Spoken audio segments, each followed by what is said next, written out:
ahead of his testimony. I wish him luck. Thank you, everybody. I expect that he's not going to say the president obstructed justice. If he did, why would you continue to work? The United States launching new airstrikes against pro-Assad forces in the country of Syria. U.S. forces reached out via a Russian deconfliction channel and urged them to get back.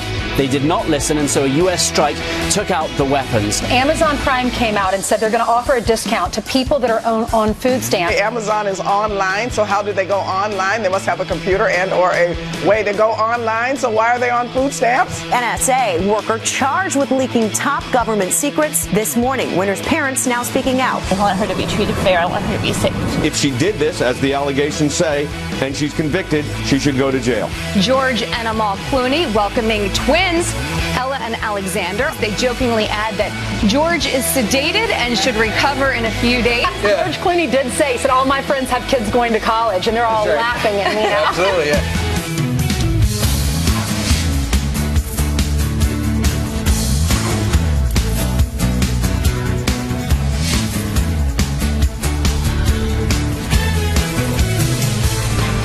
Raise your hands, Brian. Right. Big and Rich, live from New York, 48th and 6th Avenue. Actually, 48th and 6th Avenue and 47th and 6th Avenue, because we actually stretch between 2 blocks now here in our gigantic studio. Right. Google us and try to find us. So we'll put a pin down if you want to track us somewhere. I think it's pretty easy to find us. Just go out on that street and look this way. Here we are. Yeah. All right. And just yell. Just look for all the American flags outside, and that's where we are, right here on Avenue of the Americas. In the meantime, we're going to hand it over to Jillian, who has some important headlines for us. Hey, Jillian. That's right. Good morning to you guys, to you at home as well. We begin with a Fox News alert. Brand new video of the terror in the heart of Paris. A man bashing a police officer in the head with a hammer outside the famed Notre Dame Cathedral, knocking the officer to the ground as he scrambles to draw his gun. The frantic scene sent tourists running for their lives.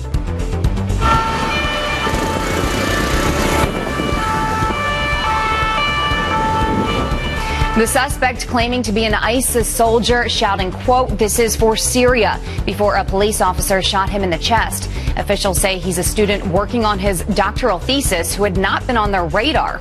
He's now recovering in the hospital. Hundreds of tourists locked down inside the church. You can see right there, police telling them to put their hands in the air as they searched everyone inside one by one. A priest trying to calm the group with prayer. Also breaking right now, at least 12 people are dead and nearly 36 injured after a pair of deadly ISIS attacks on Iran's parliament and an iconic shrine. The siege ending just moments ago. Several gunmen storming into the legislature, sending lawmakers into lockdown. These are the first ever ISIS attacks in Iran. Another alert moments ago, British police finding the body of an 8th victim in the London terror attack. He is a 45-year-old Frenchman, Xavier Thomas. The body pulled from the Thames River. We're also learning more about the 3 terrorists. One of them, Karim Butt, on the left you can see right there, had connections to the 2005 London bus bombers. Also new this morning in Syria, the U.S. now launching an airstrike against pro-Assad forces near a coalition training camp. Hawaii is now the first state to adopt a law that aligns with the Paris Climate Accord. The move comes less than a week after President Trump pulled out of the deal, claiming it imposed unfair environmental standards on the U.S. Democratic Governor David Ige met with applause after signing the new rules that seek to reduce greenhouse gas emissions, improve soil health, and diminish climate change. So a lot happening, a lot breaking this morning, guys. That is a look at your headlines, and we'll keep you updated. All right, Jillian, thank you very much. Yeah, it's incredible. By the way, this is Ramadan. There's been an attack a day from Australia to Paris to London. This has been incredible. It has been terrible. Meanwhile, tomorrow, James Comey is going to sit down in front of the cameras and tell what he knows about the president and Russia. And we've already learned from some of those anonymous sources that apparently Mr. Comey is going to say that the president did not obstruct justice when he had a conversation or two with Mr. Comey. However, he is going to dispute the president saying to Mr. Comey in his "you're fired" letter that you essentially said he was not under investigation. Apparently, according to some other news sources this morning, apparently Mr. Comey is going to say he had a much more nuanced conversation with Mr. Trump from which he concluded he was not under investigation. So it's Mr. Comey's interpretation versus the president. president's Some are interpretation. saying if there was obstruction of justice, why did he continue to work for the president? But others are saying we never know what James Comey's going to say. So no telling. That's why it's going to be interesting tomorrow morning. Because 1 minute he's for Hillary, 1 minute he's not. We thought when he had the press conference last summer he was going to indict her. At the very end of that press conference, after all the reasons of why she did illegal things, he says she's not indicted. So you never know. With James Comey, there's probably not mystery to anything because he took so many meticulous notes. And we're going to find out about that conversation that did happen with Loretta Lynch that got him to the point where he felt as though he had to call that press conference to say what he knew, but yet to say he's not going forward with the investigation, let alone what he did in late October. I'd like to add this. Evidently, the Attorney General Sessions did say that James Comey came up to him and said, I'm not comfortable being alone with the president. And Sessions came back reportedly and said, there's nothing I can do about that. If he's going to ask to see you one-on-one, and there is some reports that, and they're going to follow up on this today because Dan Coats, the National Intelligence Director, is going to be asked this directly.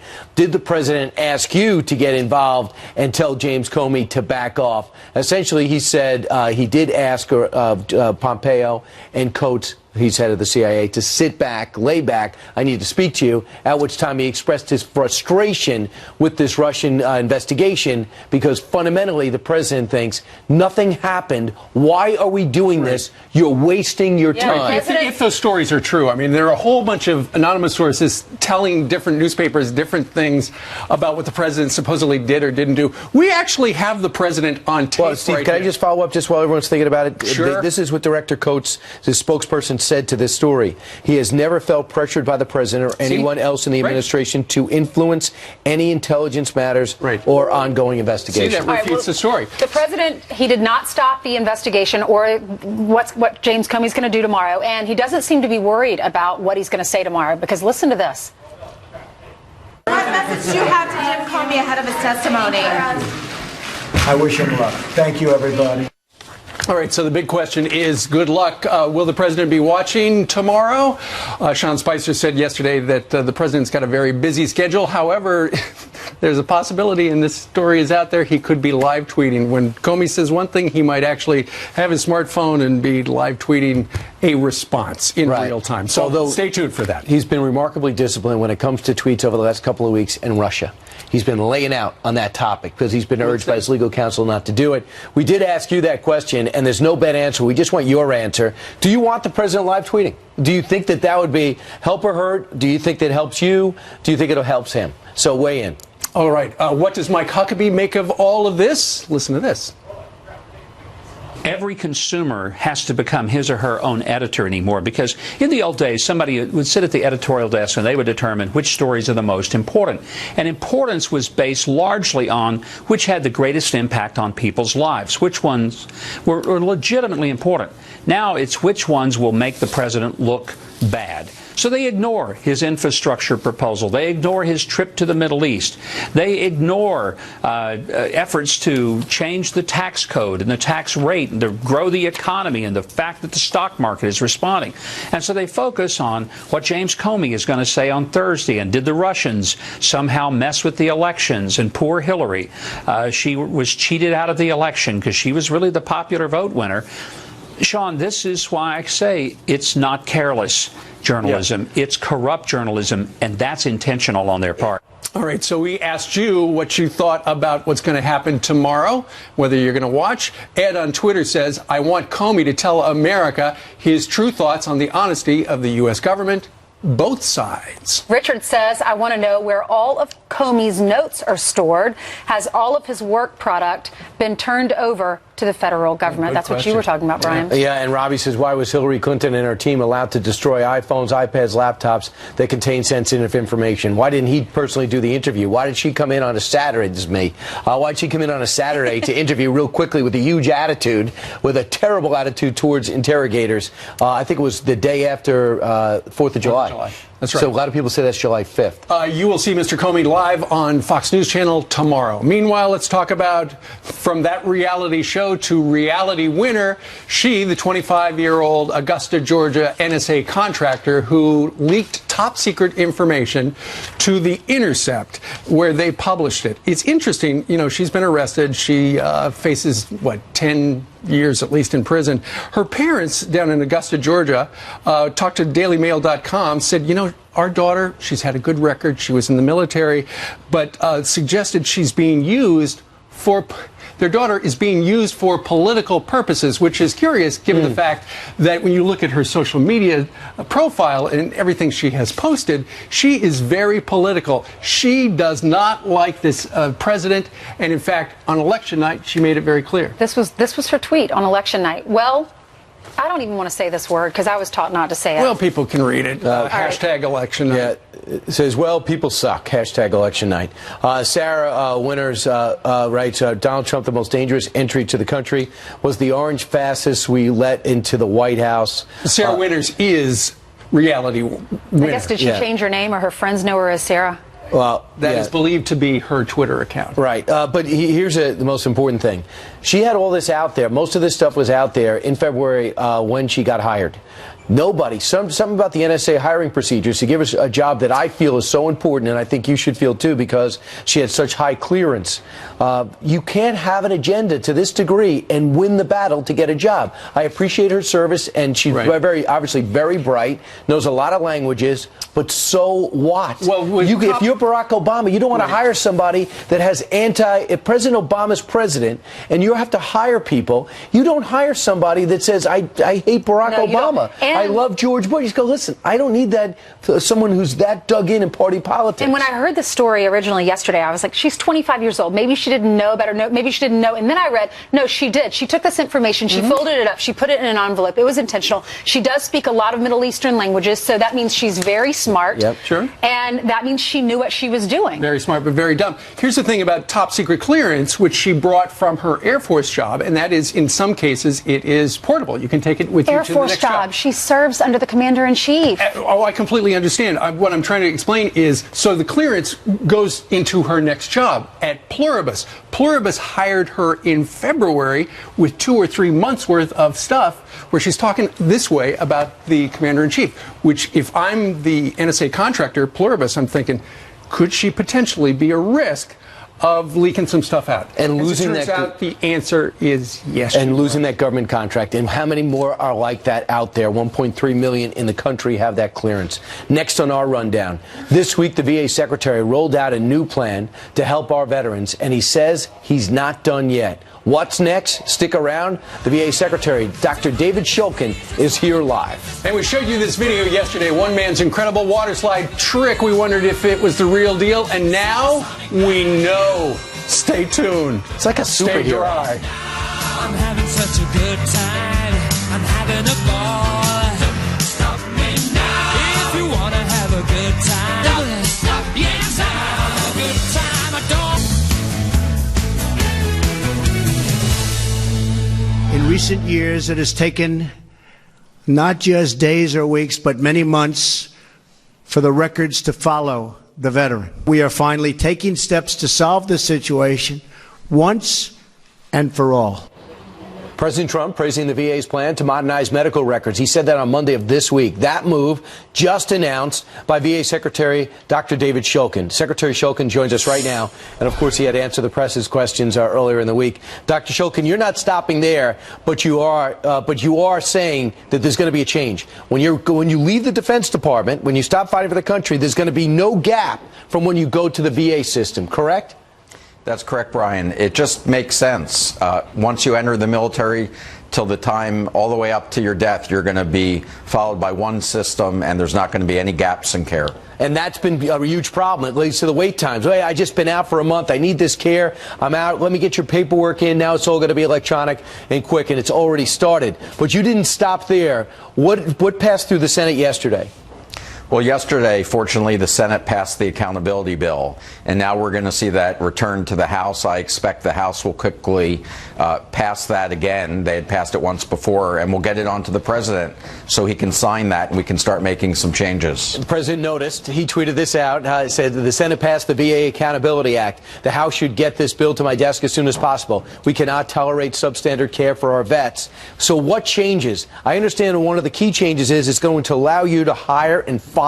There's people that got to go that you can't get rid of. After this, you can.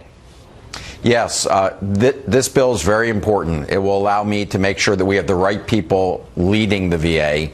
That means that the people that have lost their values are going to need to leave, and we're going to be able to get people in faster to make sure that we're fixing this system. It's a union. Will unions push back on this? Well, I think the union always has concerns, but we are committed to due process for people. But the union understands that the VA needs to change, that this has been long overdue, and I think that they're going to understand and work to make sure that we are able to do what we need to do to get this system fixed. Dr. Shulkin, you were asked something in the press conference, but I don't know by whom. They said, you've been with the VA before. Why is all this stuff being done now? What's the different tone in this administration as to the previous administration? Well, I think this is really the president's leadership saying that when it comes to doing the right thing for our veterans, this is a top priority, and we have to treat this as different than usual. These are years and years, maybe decades of issues that haven't been dealt with, and we're going to treat this like a business, and we're going to get the job done. And I'm glad to be able to do that. And you could be the guy that brings health care to the vets in a timely, fast-paced, first-class manner, and that'll be something everyone will never forget. Dr. David Shulkin, thanks so much.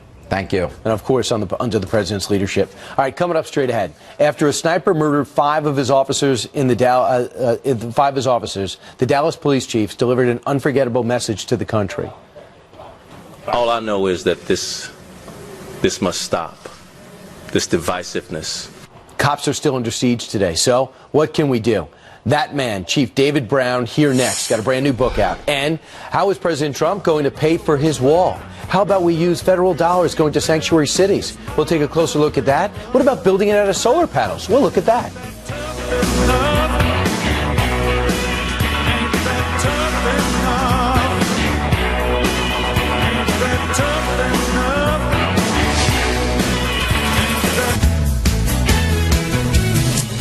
All right, it is 7:24 in the morning. Some quick headlines right now from New York City. A woman now facing attempted murder charges for giving a 2-year-old meth at a California playground. Police say the woman approached the boy and put something in his mouth. She later told the cops it was meth. The boy's going to be okay. Tom is now undergoing a psych evaluation. Mysterious little yellow pills sold on the streets blamed for an outbreak of deadly overdoses in Georgia. Up to 4 people have been killed and dozens more hospitalized over the span of just 2 days. Some patients thought they were taking prescription painkiller Percocet. It wasn't. Ainsley. All right. Thank you, Steve. Well, last summer, a sniper opened fire on police in Dallas, leaving 5 officers dead. And at the center of the tragedy, Dallas police officer Chief David Brown. His tactics brought that siege to a quick end, and his leadership brought the community together. His law enforcement career spanned more than 30 years, but his call to serve started when he was a young boy. His story being told in his new memoir. It is called to Rise. He had a calling and he followed it. Joining me now is retired Dallas Police Chief David Brown. Chief, thanks for being with us. Good morning. Good morning. Congratulations on your new book. Thank you. And thank you for serving our community. We love our police officers and our men and women in blue. How did you get from, your mom was raising you. Yes. She raised a little bit of money to send you to parochial school. Yes. Got me a really good early childhood education in parochial school, pre-K, kindergarten, first grade. Then I went to public school, but I was well advanced, so I was in advanced placement throughout and got a full academic ride to the University of Texas at Austin, Hook'em Horns. And my senior year, the crack cocaine epidemic hit all the inner cities, and particularly where I grew up. All the kids were experimenting with crack cocaine and became increasingly violent. So I quit school my senior year at the disappointment of my parents and put an application in to the police department, and my old neighborhood was my first beat. Wow. And I moved up the organization and became chief of police. Your experience changed your thoughts on race. In what way? In 71, I was bused in desegregation. And it was an awful experience for 11-year-olds trying to figure out what all this race stuff was about that adults were in conflict over. But a young white kid invited me to dinner after school one day, changed my worldview of race at 11 years old. In what Sixth way? grade. He was authentic in his friendship toward me. He developed a relationship when we didn't have to. But for his extension, you know, I felt like Sidney Poitier in his house because he didn't tell his mother I was coming over. And so it's like I come into the house, I'm 11 years old, his mother comes out with dinner. And we became friends. We're still friends today. Really? Yes. That's great. Mike Schillenberg, shout out. Oh, wonderful. Well, you've been through a lot in your life. Your partner was killed in '88. Your brother was killed. Your son had some mental disorders as an adult at 28 years old, shot a police officer, and so he was killed. 5 officers were killed in that sniper shooting. How do you overcome that? My Christian faith. I'm not ashamed of the gospel of Christ. And his grace, his unmerited favor, helped me take another breath, another step, and be able to use those experiences to console others during the crisis on July 7th. Your son, he was bipolar, 28 years old. How did you learn of the news that he was gone? I was in church on Father's Day. On Father's Day. And I was praying. And got the call. And then at the end of service, I don't answer the phone in church. At the end of service, I answered the phone and got the news. Wow, worst day of your life. But he left behind a son, your grandson, who is so much like you. You said straight A student. Straight A's, advanced placement. That's great. The good Lord can console us all. Amen. Well, I know that you've done so much to change the Dallas community, and you were under fire for a lot of the decisions that you made. But then when the sniper attack happened, you were praised. Yes. Why is that? Well, I made tough decisions as a leader, and I didn't make decisions to be politically correct or to save my job. I just made the decisions I thought on principle were the right things to do to support the good men and women who did the job the right way. But I held accountable the 1 or 2% that didn't. And I believed in community policing. And so when July 7th happens, all of that comes to fruition and you're heralded. But I believe in serving the public much more than serving myself. So after 33 years and being the longest serving police chief in Dallas's history in the modern era, I decided to retire and go on to other things. I never thought that we would see a time in our country when there would be so much just divisiveness when it comes to just supporting our law enforcement, but unfortunately we've come to that reality. I remember we were reporting for the conventions in Philadelphia, and I talked to one police officer, and he said he takes his uniform off before he leaves work because he's too scared to go out in public wearing it. How do we get to that point, and how do you encourage people to still become police officers? Yeah, millennials don't like the profession, the way it's covered particularly, but I would say this. I never ask people to do what I'm not willing to do. So when I was a senior in college, instead of protesting what was happening in my neighborhood, I put in an application and became part of the solution. We have to put skin in the game when we want our government to perform better, rather than just complain, which we have every right with the First Amendment of freedom of speech, but we also have to be engaged in the solution. Our mothers taught us this: you want something done right? Be willing to do it yourself.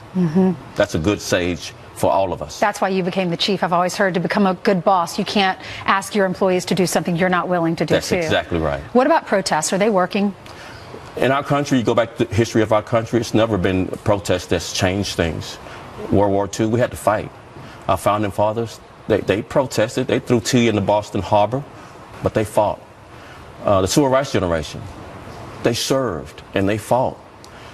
Protest alone has never been the impetus for significant change in our country. I would encourage all of those activists, name the group, get more involved in the local democracy and be the change that you are seeking. Be involved in our government in ways where you see it deficient, and then you will see the most significant change. Get involved. Put an application in. Why do you love this country and serving so much? It's the best democracy you will find anywhere in the world. I'm proud to be a Dallasite. I'm proud of Dallas, and I'm proud to be an American. We're proud of you. Thank you. God bless you, Chief. Thank you so much. Thanks for being with us. All right, coming up next, White House economic advisor Gary Cohn. He is here with what's on deck for President Trump's agenda, and it could mean more money in your pocket. So that's good news. And they are in the country illegally. So how are they getting free legal advice on your dime? We'll talk about it. Just you and me.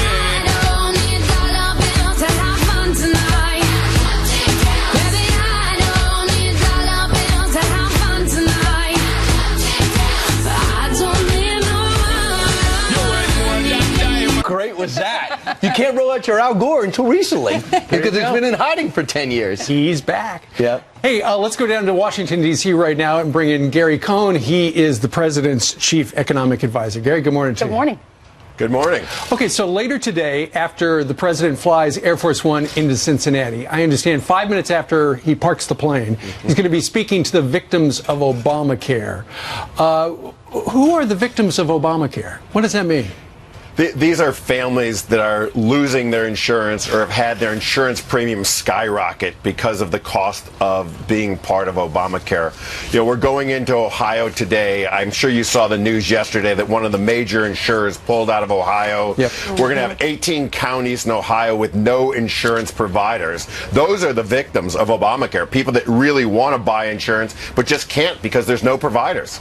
So, Gary, here's the issue, and I thought it was very interesting that Senator Lindsey Graham brought this up. Hardly a right-wing firebrand. He said, Mr. President, this is not your problem. He goes, this is not your plan. It's not the Republicans' plan. Let it die. Then Democrats will come, and we're going to work on something that will actually work because the CBO is going to trash anything that the Republicans put forward. What about that? You know, I don't think it's the president's agenda to let it die and leave people that want to have good health insurance to be without health insurance. Sure. As we're looking around the country today and we see Americans working hard to take care of their families and be insured who want to buy insurance but have no availability of product because insurers have pulled out of their counties and pulled out of their states because they just can't provide insurance because the financial aspects of it don't work, because people can sign up for insurance the day they get sick. That's not the way insurance works. You buy insurance and you pay the premiums, and when you need it, you get your costs covered. The way Obamacare works is you don't buy insurance until you need it, and then you pay for the insurance. That's the conundrum. That's right. All right. Well, the president is slashing all the red tape at historic levels, we're being told, reducing new regulations to a tiny fraction of the burden imposed by previous administrations. What is he doing? Because we've been told in order to even build a road, you have to go through so many different regulations that by the time you get it approved, years have passed and companies have already gone out of business that put in their bids.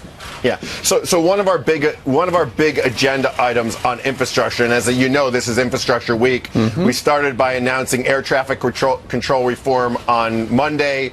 We're going to Ohio today to talk about inland waterways. Tomorrow we've got governors and mayors, bipartisan governors and mayors here. On Friday we're going to the Department of Transportation to talk about roads, bridges, and rails.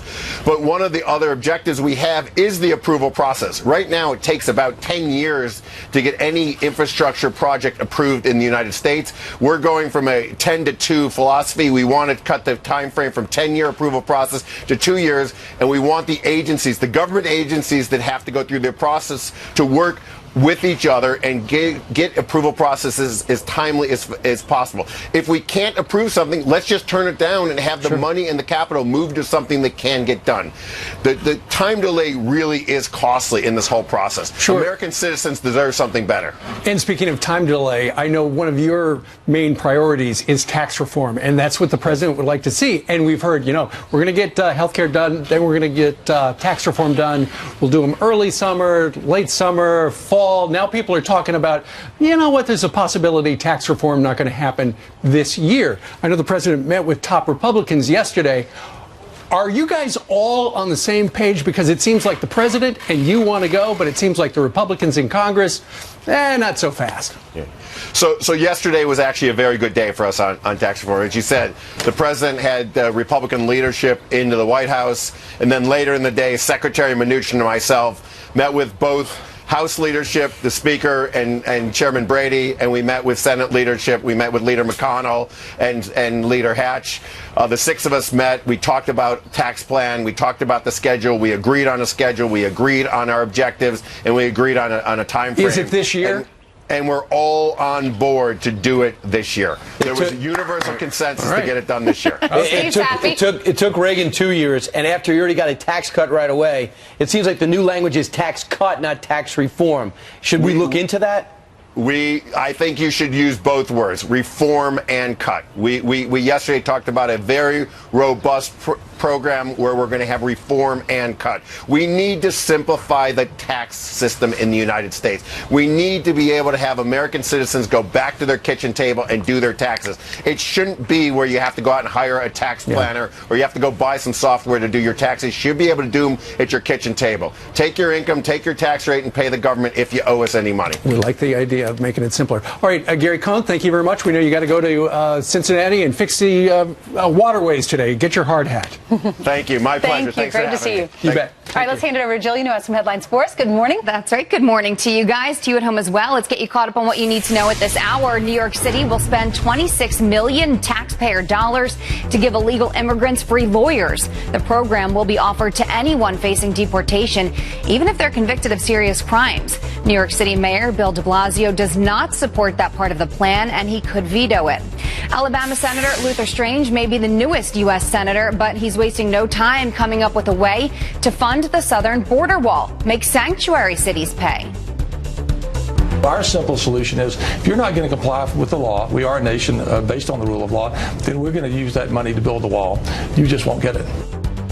The senator's plan involves stripping their federal transportation dollars and using that money to secure the U.S. border. Brian, listen up. This one's for you. Remember this epic water slide trick we showed you yesterday? Well, it turns out it's real.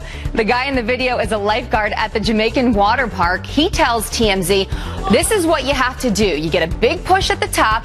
You sit up straight to perfect the glide. According to the lifeguard, all of his coworkers can pull off the trick. He actually says it took him 2 years to learn it, and the lifeguards have sort of become an attraction there.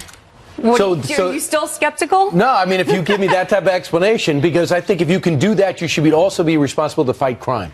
Because you should be able to. That's like something Aquaman should learn. You sit up to keep law and order in Jamaica. You sit up, you cross your legs, big push, and you're good to go. There you go. What scares me, though, about watching that video, he's on his bottom and he gets to the edge of the pool and he jumps up. What if he doesn't jump up? He slams into that wall. It took him 2 years to figure it out. Right. That's true. That's true. All right, Jillian, thank you very much. Great journalism, Julian. Jillian, thank you very much. All right, straight ahead. Why are some conservatives still attacking President Trump? Our next guest has a message for them. Please report for duty. His name is Dennis Prager, and he's on deck. And while President Trump plugs the leaks, filmmaker Michael Moore just unveiled a plan to unplug them. Does he have a job?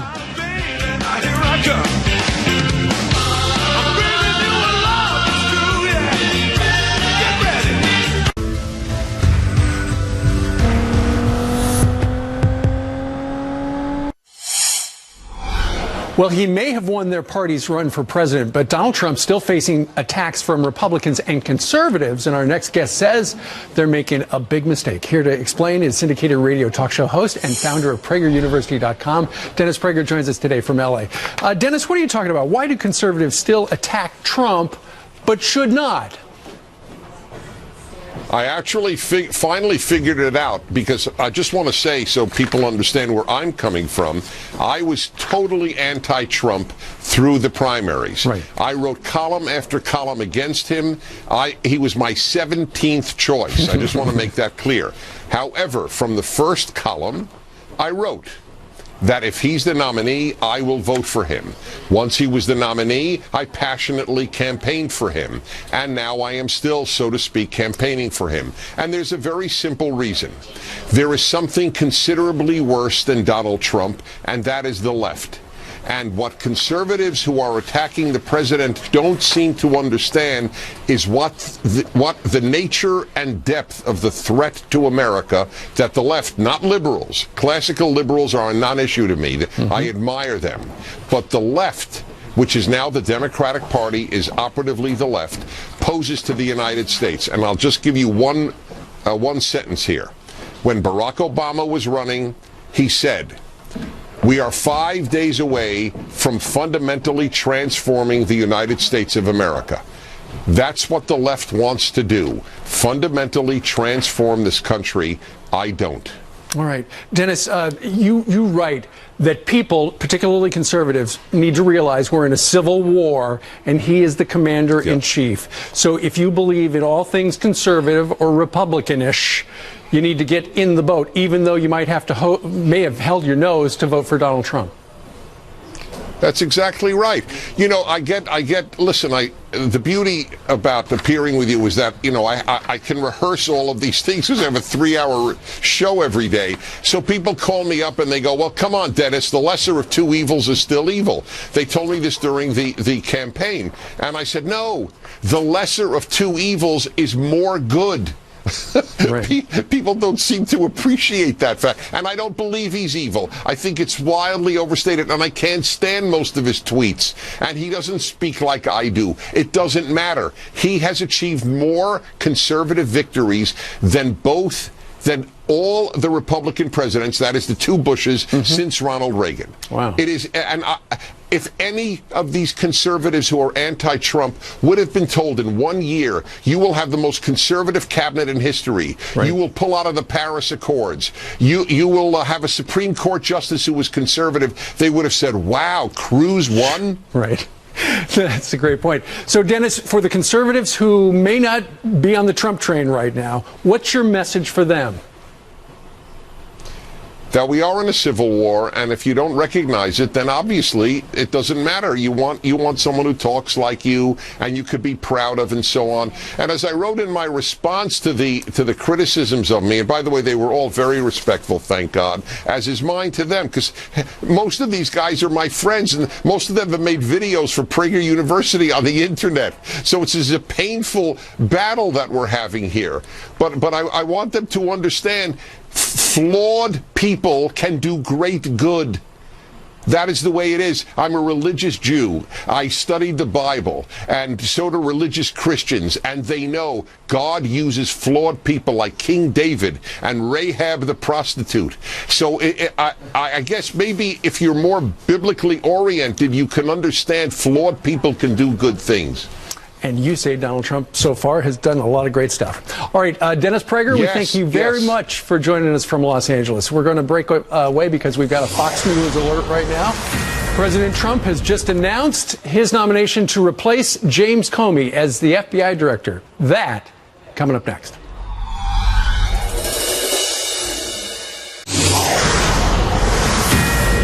Here you go with the breaking news, and Donald Trump has it, of course, because he did it. He has named a new FBI director, and he says it like this: I will be nominating Christopher A. Wray, W-R-A-Y, a man of impeccable credentials, to be the new director of the FBI. Details to follow, which we've been diving in since. Quite a resume. He's a litigation partner at a firm called King & Spalding, a very famous firm in D.C. and Atlanta. He also served from 2003 to 2005 as the Assistant Attorney General in charge of the DOJ's criminal division. Yeah. Also, interestingly enough, he was apparently Chris Christie's attorney in the Bridgegate hullabaloo over in New Jersey. When you look at his website, it's quite, and we're looking at the King and Spalding website. He was also the court-appointed special master to help the court resolve a discovery dispute between the Department of Justice and a major healthcare company in false claims litigation, and appointment by the World Bank as the compliance consultant under a settlement with leading global technology companies. So this is a guy, a very smart guy, the president's pick to run the FBI. Right. Yale, graduate of Yale. Yeah, a graduate of Yale. And, man, this guy is supposedly just a brilliant litigator. That's what he's known for. They say he was also named as somebody you can go to on the toughest issues for legal counsel, who's now in the private sector, knows what it's like to serve in the government, and seems to be extremely well respected. What do you make of the timing of this? Because James Comey is going to be speaking tomorrow and giving his testimony. Sure, absolutely. What's interesting is, and from this particular biography, we don't see it, he has never worked for the FBI. He's worked for the Department of Justice, has not worked for the FBI. There were a number of people after James Comey was fired said, you know, you got to get somebody who's been at the FBI.